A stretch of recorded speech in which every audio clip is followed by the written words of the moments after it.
Coach Hughes. How's it going today? It's going great. Good morning. Good morning to our two coaches that we have here today. I'm very excited about listening to both their programs and what they can bring to the table for potential student athletes that are looking to us to place them. Yeah. So we have Coach Jay from Bowdoin and Coach Brad from NYU. How are you guys today? Excellent, Coach. Yeah. Thank you very much. Great. Coach Brad, why don't we just start with you? Why don't you tell us a little bit about yourself and your program? Yeah, I coach both the men and women's side. Right now, we're trying to kind of get the men's team back to where we currently had it. I mean, when I left the program in 2021, we were ranked sixth in the country, and the women's team was number one in the country. We've made some strides on the women's side. The rankings haven't come out, but we should be top five at least. I would imagine maybe after the preview and what we did at the UAA. We beat Carnegie Mellon and Emory and Wash U at the UAA championship. And then in the preview, we finished third. Carnegie shot an amazing 16 under. Emory was, I think, at 3. We were even, and then Pomona was +9. So I think the women's program is kind of getting back to where we were. So I'm really excited about that, and just working hard as far as on the recruiting side for the men's to hopefully get back into that position. NYU is a great school. It's obviously in New York City, urban environment, lots of internship opportunities. We have an amazing business school, econ program. We have the top medical department in the country. More dentists come out of NYU than any other school in the country. We have 18 overseas campuses. So if you want to study abroad, that opportunity is available for you. It's just a great school. It puts you in a great position.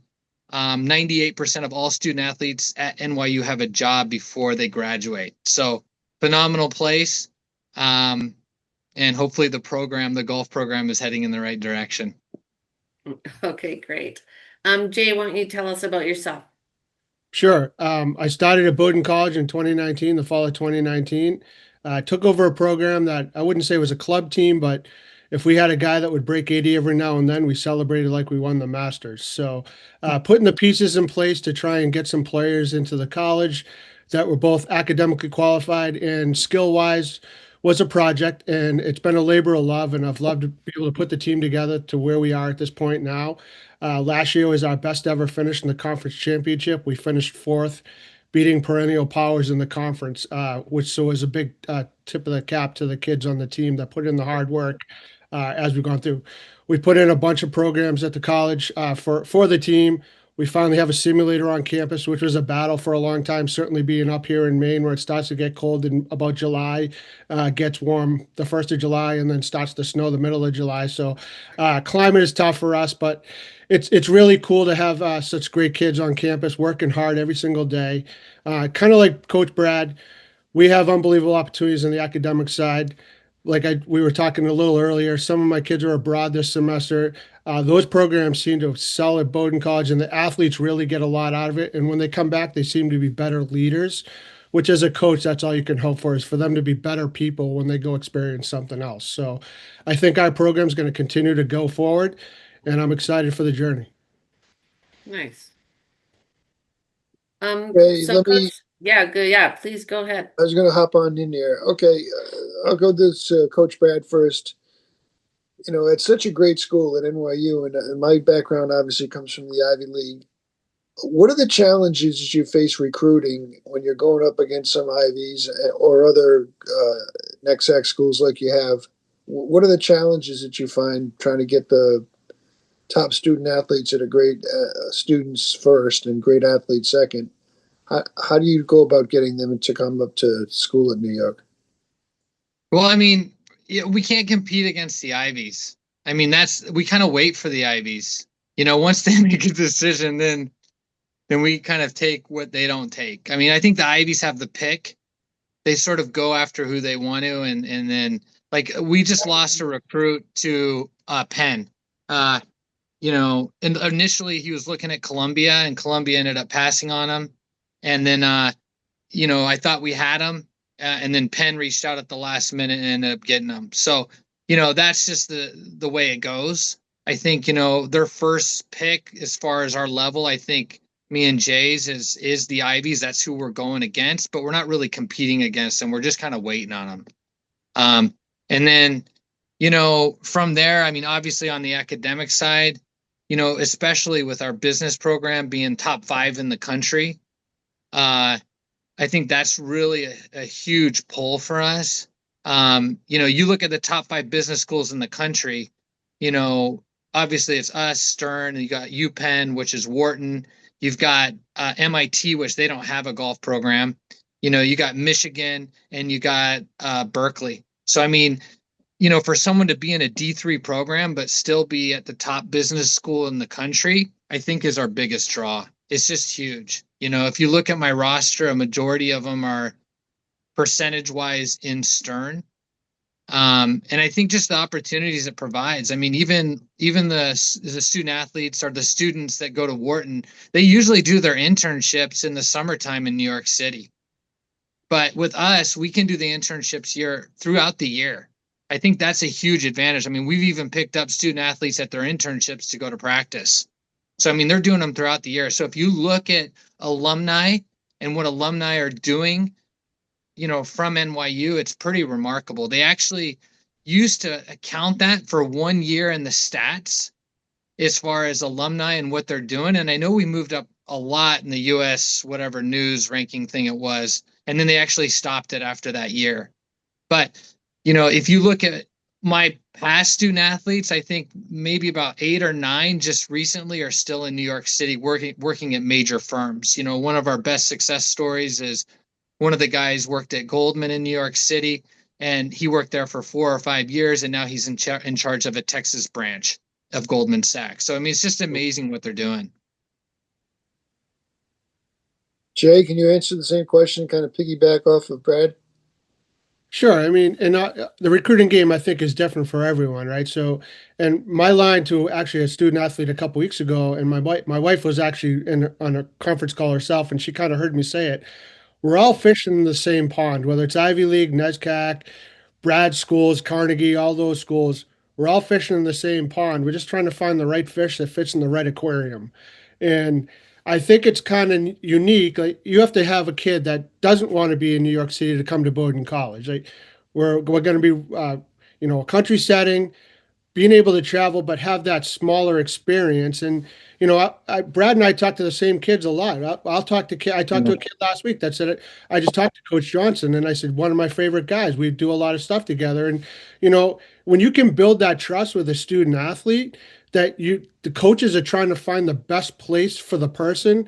We all are competitive. We all want to win every single time we tee it up. But I think it's just, let's put this person in the right school, in the right setting to make them successful once they leave campus. That's more important to me as a coach, and I think Brad would say the same thing. Any coach that's worth anything, I think would say the same thing. So, as far as our programs, I mean, we have phenomenal programs at every level, at every discipline. Just like Brad, I'm pretty sure I'm confident to say that 98% of our student athletes get jobs before they graduate to college as well. Same type of internships. We just have to travel a little further from Maine to New York City to do those internships, but same type of structure. So again, just being in the right place for the student athlete is more important for us.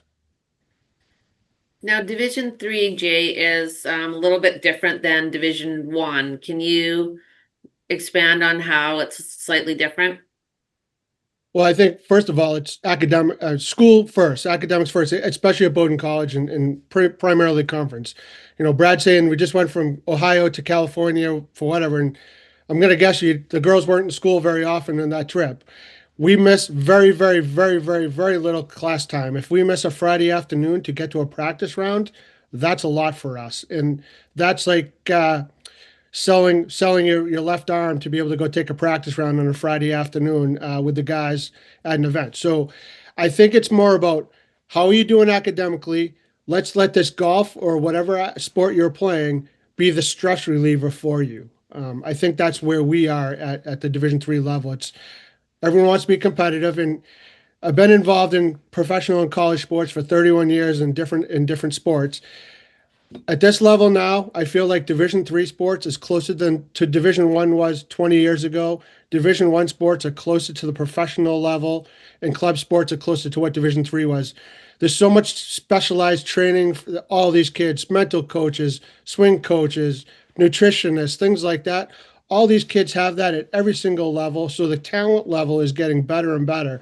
I mean, I went to school 30 years ago in college, and if we shot 315, we'd win every tournament. And now, if you're not under 300, you're in the bottom of the pack. So that's a big deal for Division 3 sports. And, just our last tournament this past week and our first tournament of the year, and Brad's men's team was there.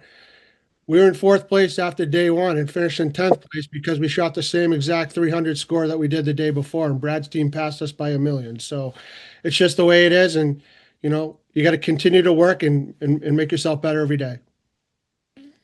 Brad, how many kids would you say, let's talk on the boys' side, how many possible kids do you think per year can play for you? Is it like, are you picking like a pool out of like 200 boys that are smart enough that are a one handicap and under that could play at your school? Yeah, I mean, I have the list on my fridge, and yeah, I would say easily 200 on my list. And so I'm going from a pool of about 200 on probably both sides. I mean, probably a little bit more on the women's side. For some reason, New York City is more of a draw for the women's side than it is for the men. I think the men are, yeah, they're really sometimes more focused, I think, on the golf side of things, whereas the women look more holistically, and they're looking at kind of the whole situation and what the school's going to provide. Where I think the men, sometimes have professional aspirations more so than the women.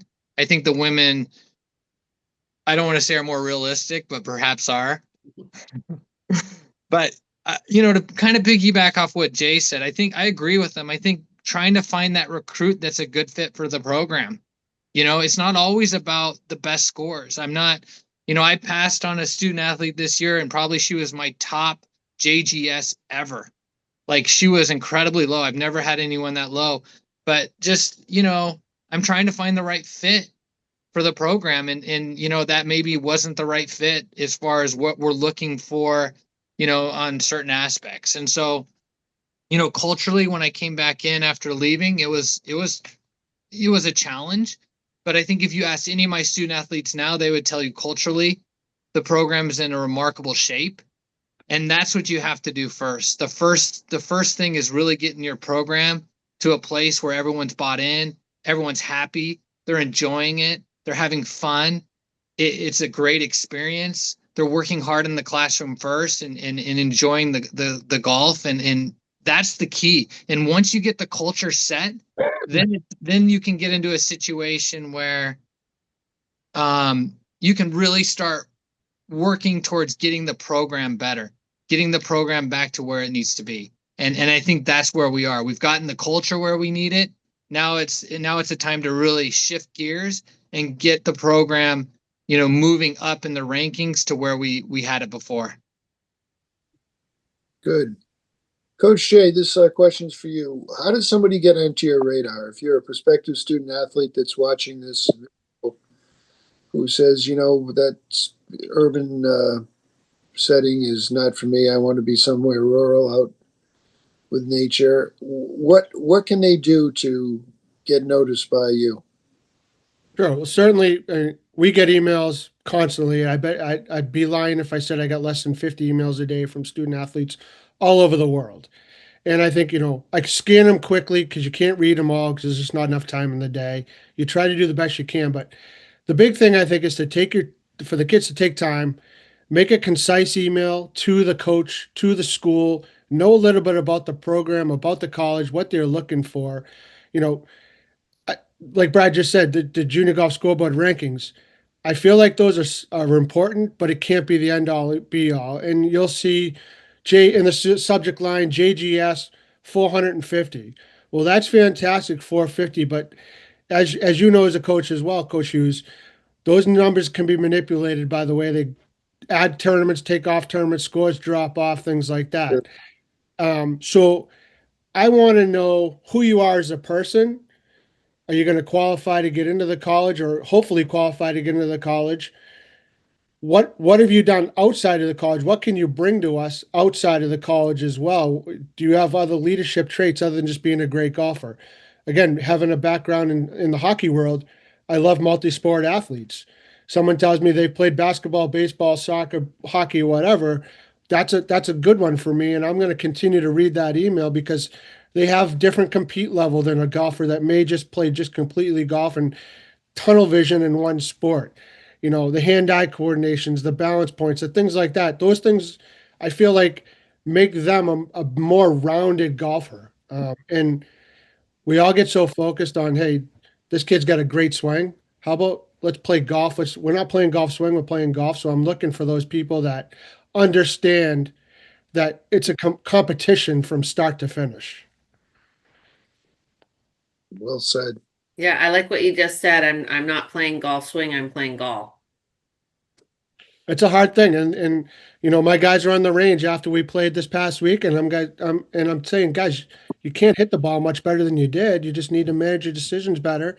Your expectations maybe are too high, and just make less mistakes. That's all. It's every guy, every girl on their A game is phenomenal, and whether it's Division 1, 2, 3, whatever, NAI, whatever it is.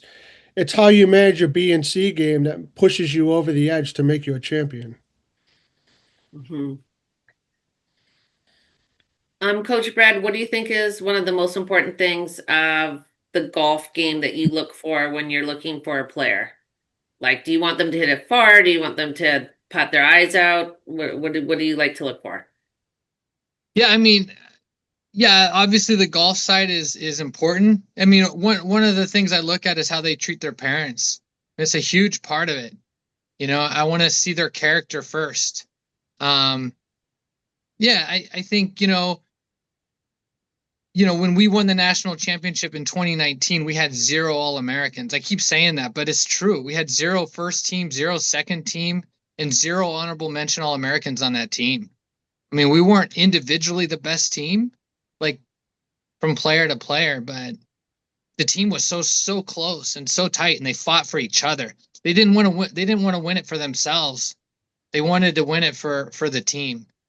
So when I'm watching a student athlete, yeah, piece of is the golf side. And listen, a lot of it is a lottery. You don't know what you're going to get sometimes, on the golf side. I mean, you could recruit the best player you think in the world, and they end up not being what you thought they were going to be. And you could recruit someone that you just recruited them off of character and because you liked them, and they ended up being phenomenal. I mean, we have a situation like that currently on the team with our freshmen. Like, we have somebody on the team that I didn't think would be as good as he is, but he's come in and he's been our best player. And it's been a little bit of a shock. So as far as like just boiling it down to the golf side of things, I mean, I'm looking for consistency. I'm looking for accuracy off the tee. It's great on the women's side if you can find someone with power. It's rare, but we got one this year. I saw her at an AJGA. I was actually looking at another recruit who I ended up recruiting as well, but I watched her play. She was in a different grouping, and I saw her hit the ball, and I was just amazed. And I just asked her, hey, have you made a commitment yet? She said, no. I said, come down to campus. Let's look at NYU. She came down. I offered her a spot, and she took it. And she was over from China. She was only here for 2 or 3 tournaments, but ended up being a miracle.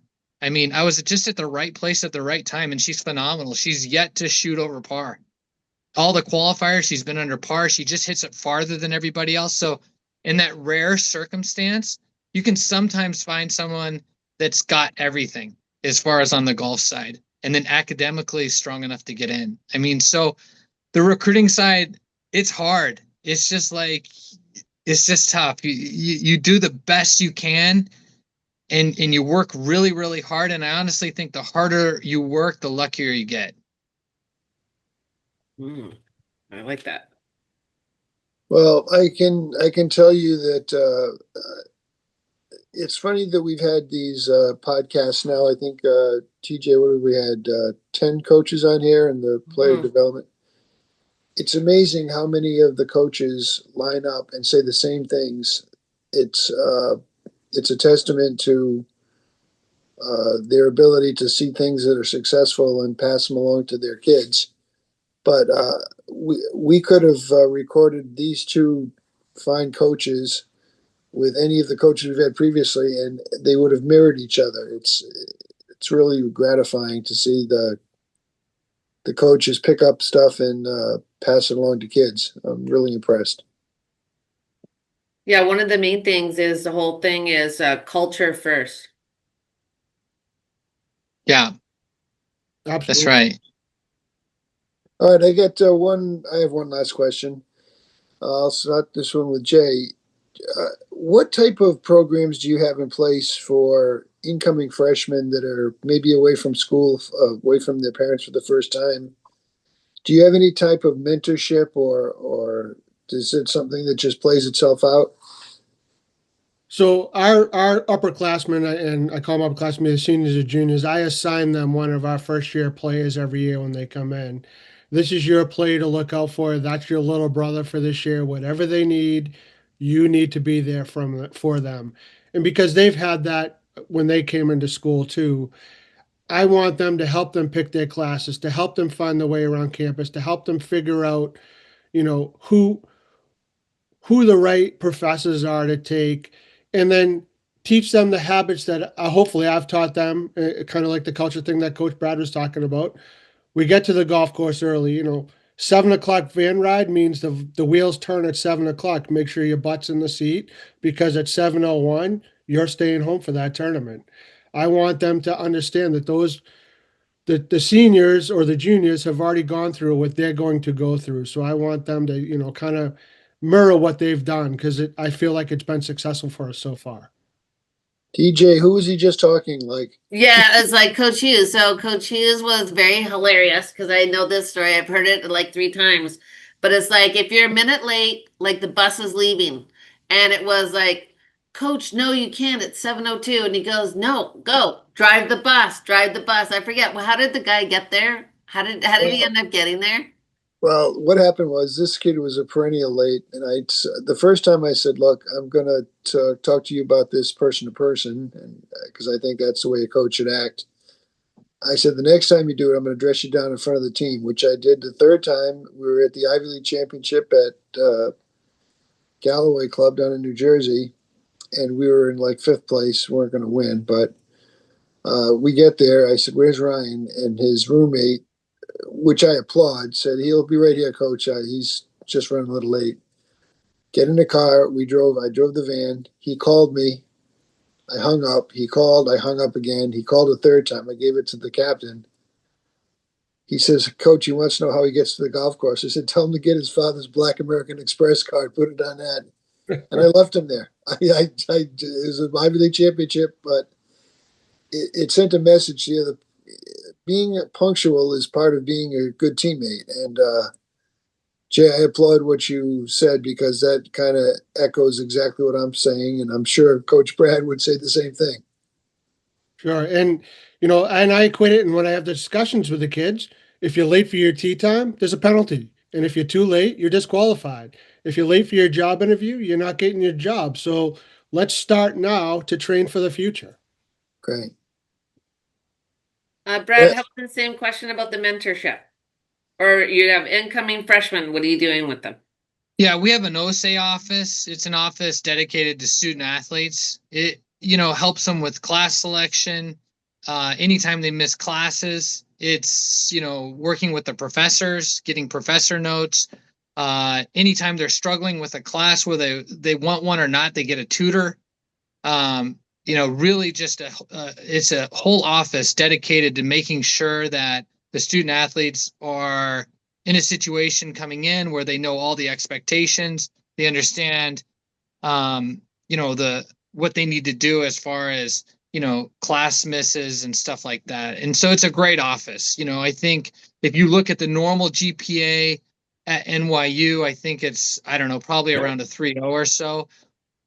We've won the varsity GPA award the last, I think, 3 or 4 of 6 semesters that I've been back. So our cumulative GPA is around a 3.7 on the team.